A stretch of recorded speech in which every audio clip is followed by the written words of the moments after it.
Recently, we got to play around in Planet Zoo and take care of some animals. And let me tell you, it was an adorable time for everyone. We were dropped in around scenario 7, so a little bit into the game, but with the narration turned off, so it was essentially a sandbox level where we could take our time and explore what the game had to offer. We were shown around our zoo by Lisa Bowens, senior artist at Frontier Developments and an avid animal fact devotee, who told us all about Planet Zoo's 3 core principles: conservation, education, and animal welfare. So let's go on a tour of our new zoo, shall we? So the level we played, which is exactly what you can see right now, is set in the Indian subcontinent. Planet Zoo's newly announced theme for India that includes new temple buildings and street scenes. It looks very pretty, especially all lit up at night. Now, typically, people running away in a zoo is not really a good sign. So as the big boss of Zoo Town, you probably want to find out what the issue is. To do that, you can click on the running crowds or just find the problem yourself on the map. And this one wasn't too hard to find. Indian rhino males can weigh up to 2,100 kilograms. Females, 1,600 kilograms. And I'm no zoologist, but I believe that puts them roughly around the technical range of absolute chunker. They can also reach running speeds of up to 50 kilometers an hour, so we don't really want them running amok like a couple of wrinkly wrecking balls. What can we do about it? We hire a couple of new veterinarians to take care of this problem. Go into the zoo panel, go to staff, and you can take a look at all the staff members of your zoo, see how trained they are, how much they earn, and how happy they are in their role. Once the new recruits notice the animal, they'll run towards it and get out their tranquilizer gun and take it out.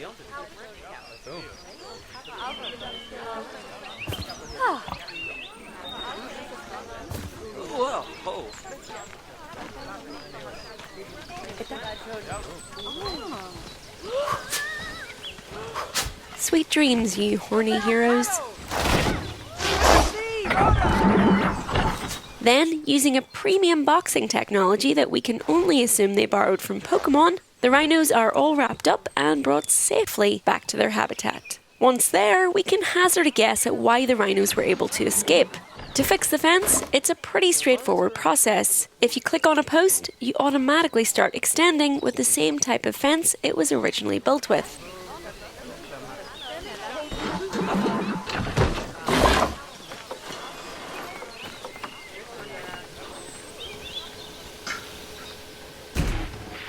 Double-clicking on any animal is a way of getting up close and personal with it. You can choose between a camera that keeps the animal centered, or you can go for a more cinematic view, which works better for the larger animals as the little ones can tend to get lost in vegetation. The animals look incredible close up, whether that's a fluffy bear cub or a wrinkly rhino. Be prepared to go aww a lot. Rolling a barrel feeder around is part of these rhinos' enrichment program, something zoos provide for animals to keep them mentally engaged and stimulated. With the rhinos safely returned, we can go take a look at a different habitat, which actually looks a little bit drab. There's soil, and over there, a little bit more soil with added poop. Charming. This pen is home to springbok, native to Africa, and during mating season the males can jump up to 3.5 meters in the air, a behaviour called pronking. They're sharing the enclosure with pronghorn antelopes, but are closer related to okapi and giraffes. Pronghorns, though, are native to North America. So fluffy. Open up the habitat panel, and if you check on the overall state of the habitat, you can see that the cleanliness isn't great because they've heeded the call of nature and they've been pooping everywhere. Right on cue. The terrain is also not ideal. Animals need an appropriate amount of space, of course, but they also need that space to be made up of things they actually enjoy. It's not just how big a habitat is, it's how much appropriate stuff an animal has in it. So let's get these guys some grass. You can adjust the sliders for things like intensity, and while you do this, you can keep an eye on the percentages on the right-hand side panel to get instant feedback on how you're doing, so you can reach for that sweet spot to make your animals happy. It's a feature that was available in Planet Coaster, being able to paint your terrain, but this has been streamlined somewhat here, and it's been made to feel more rewarding since you're actually getting management benefit from it. Spending time on terrain means happier animals, and it's actually just good for them. And it's not just about completely covering a pen with grass, it's about getting the right balance for the right animal. The sweet spot for the animal is represented on the bar with a white section, and for some animals, that white bar is pretty large, but for more sensitive or particular animals, like snow leopards, that sweet spot will be tiny and very hard to hit consistently. In addition to providing the right terrain, plants will also help to spruce up a habitat. Grassland-dwelling animals, like these ones, won't be too bothered with coverage, but different types of animals will have different requirements. To know which plants to place, you can look at their continents and biomes. You gain this information as you research more into the animals, which vets can do when they aren't risking their lives tranking rhinos. There's quite a selection of shrubbery, trees, flowers, bushes. This could be overwhelming, because you might not know which flora are endemic to North America. But luckily, there are filters to make selections a bit easier. So in this case, these guys like temperate and savanna grasslands, so we can toggle those and then toggle the North American selections. From there, it's just a matter of choosing what you think looks good.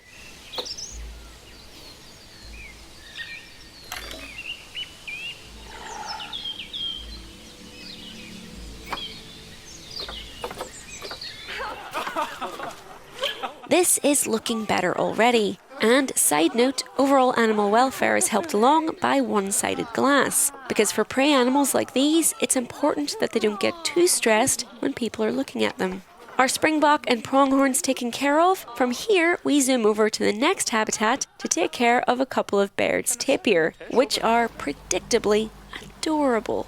These are native to Central and South America, and they have a different amount of toes on their front and back feet. 4 and 3, respectively. A group of tapirs is known as a candle. Their snout is prehensile, and they use it like a snorkel when they swim. They too love to poop, apparently. If we click on the female tapir though, we can see that her enrichment is super low. All of the enrichment items in Planet Zoo are based on real-life counterparts that are used in actual zoos. Once you've recovered from the fact that a cardboard box costs $10, the stuff you can browse and place down ranges from food and water to shelters and bedding and also enrichment items. Of course, not having a veterinary degree, you might not know what a tapir likes to play with, so this is the kind of stuff that you have to figure out by doing research at your zoo. The more you research, the more knowledge you'll have about your animals and their needs. And so then we can use a filter and search by specific animal to find out what will make this little lady happy. Apparently, that includes a $10 cardboard box, so let's find out if it was worth it.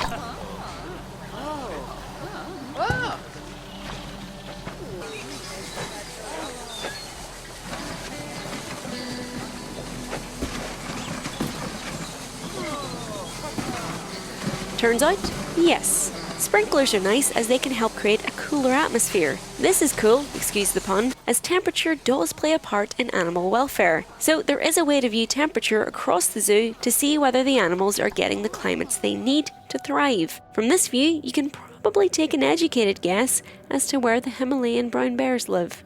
Food enrichments for these guys include a forage box and a barrel feeder, and usually you'll want to place things like these near to viewing areas, so that the paying public can watch the animals have fun. If they like what they see, they can contribute to a donation box. Clicking on these is handy as it'll show you what donations you've been getting, which animals are the most popular, and so on. Whether or not an animal gets donations can depend on how good the view is and how well looked after the animals are. Next to this donation box are conservation posters, which talk about issues that directly affects the tapir's survival in the wild. Guests come into your game with an education meter. They want to learn about the animals they've come to see, but they also want to learn about the issues that are affecting them. You can change the educational content available on posters as there are a number of different ones to choose from, but here we've gone with posters relevant to the animal in the exhibit. The text on the posters is in Planko, Planet Coaster's unique language, but clicking on them will bring up a fully translated version.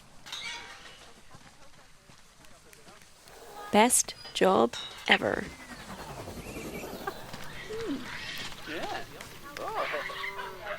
Now that the habitat is filled with more enrichment items, the animals will be happier, more fulfilled, and able to live a better life. So with that done, we can move over to meet a very handsome reptile, Rishi the gharial. Gharials are a type of crocodile, though they're more aquatic than other crocodiles that like to live on land on account of their weak back legs that mean they aren't very speedy on solid ground. You can tell this is a male gharial because of the sort of bubble shape on the end of his snout. This is also where gharials get their name from, as the shape is reminiscent of an Indian pot called a ghara. This snout shape is used to make hissing noises at other males to protect their territory and their females. Taking a dive into the water of this enclosure makes it very clear that this water is not clear, that is. It's super murky and probably very dirty. Clicking open the Habitat tab confirms this. The gharial's last drink, cleanliness, was super poor, a surefire way for animals to get diseases. It's always better to prevent than to cure, so this habitat is in need of a water treatment facility, stat. Red spots here mean unclean water, blue areas are being treated by water facilities. With any facility, you want it kept out of sight and out of earshot of guests, as they might get upset if they see too much behind the scenes stuff. So let's just put that back there. If an item is close to a path, the game will automatically try and create a path for you to ensure easy access for staff and mechanics, as over time, facilities might start to deteriorate and lose their effectiveness. Now that that's placed, you can see that the water is starting to clear up. Cool, clear, drinkable water. Next time our gharial drinks, this meter will vastly improve. Time for a little blood pumpkin to celebrate. Delicious.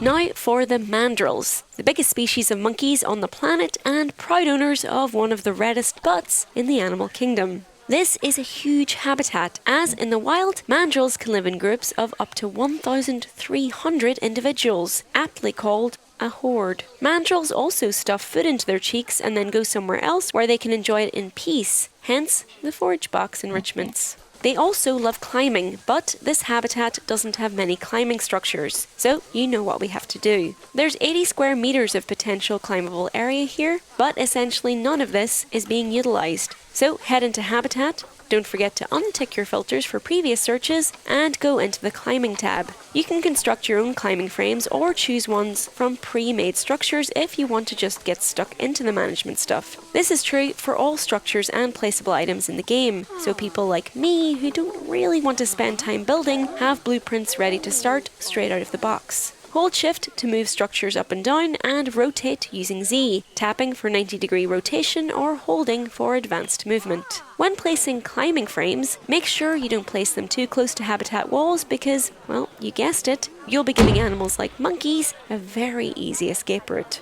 If you don't provide appropriate enrichment for animals, like climbing frames in this instance, they can start to express unwanted behaviours. Here, the female mandrills can end up fighting a lot. This can happen when they aren't being taken care of because they're venting their frustrations through aggression. If they get aggressive, that could lead to injury, and injury can lead to illness, which you definitely don't want in your zoo. Some animals in Planet Zoo might sustain injuries that lead to scars, which will be visible on them for life, and could lead to them having aspirations to take over Pride Rock. You might have just made that last one up though. From there, we're off to see the tiger habitat, which for the moment doesn't have a tiger. This wall needs to be completed, so select barrier and you'll automatically be building with the barrier you were already using. You can change the length, add windows, change the colour of the walls, and just click to place.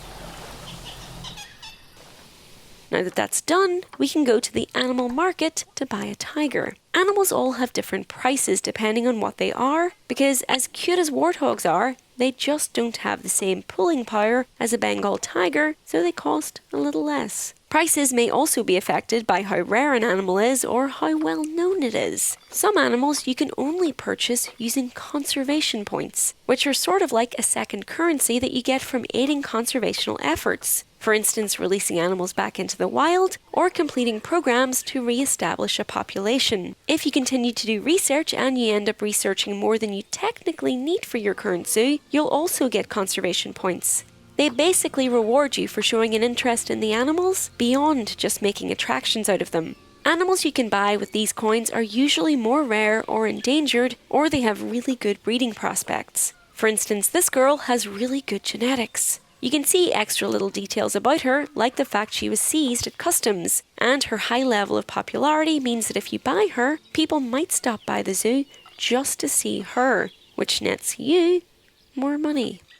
This tiger is decent overall. He's a good size, but his longevity isn't great, so he may not live a super long life. His fertility is fine, though his immune system isn't the best. These stats are important if you decide to take up breeding programs at your zoo, because offspring will take up their genetics from their parents, meaning two weak parents might produce a cub with less than great stats. Buying an animal will take you to the trade centre, which is basically a holding area for you to keep the animals while you get their habitat ready. From the trade centre, you can send the animal to quarantine to make sure they don't have any diseases. You can skip this stage if you really want to live life on the edge, but it isn't recommended. You can also net conservation points for releasing an animal into the wild from here. 1 boxed tiger, please. While we're waiting for that, we can put down some food and water systems, and a couple of toys, because cats love toys. Here's to another $10 cardboard box, because if he fits, he sits. If he...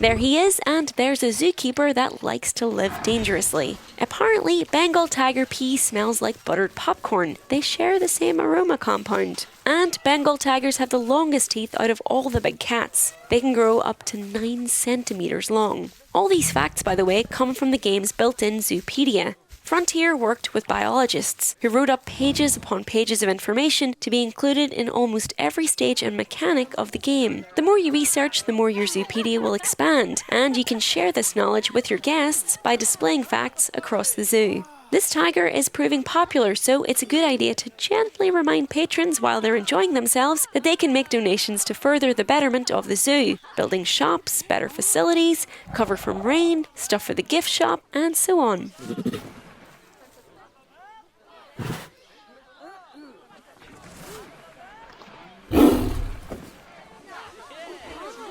Himalayan brown bears are used to far colder temperatures than you would get in an Indian biome, so there have been coolers placed down to keep things nice and chilly. Unfortunately, this habitat has attracted some protesters. If you don't take adequate care of your animals and these issues continue for too long, you will get people voicing their displeasure in a very big way, and to be honest, you deserve it. If you click on them, you can see what they're protesting. In this case, it seems to be to do with the bears' nutrition and water cleanliness. Usually, you'll get warnings about this before it gets to a protester stage, but if you let things drag on, you will know about it and other guests will be influenced by the protesters. So you should take care of your animals, not only to keep them healthy and happy, but so that your zoo can maintain its reputation. And that's about everything we got to see and play with. Honestly, if this game existed when I was a kid, I genuinely did have aspirations of being a zoologist at one point, I would have been obsessed. The attention to detail is seriously impressive, the animals are brought to life by gorgeous animations, we're told the chimps can pick their nose and eat it, and it's nice to see that it does strive to be educational and a bit more focused on conservation. Good for players both young and old who want to learn a little bit while having fun. If you like what you saw, there's a beta for Planet Zoo on the 24th of September to the 4th of October, which will include Scenario 1 and the first map for Franchise Mode, a new game mode that combines simulation with sandbox, where you can build your own brand of zoos and you'll be able to trade animals between locations and trade animals with other players. There will be weekly and monthly challenges too. Will you be giving it a try? Let us know in the comments along with a fun animal fact of your own, and we'll be back with more Planet Zoo videos in the very near future. Thanks for watching. Bye!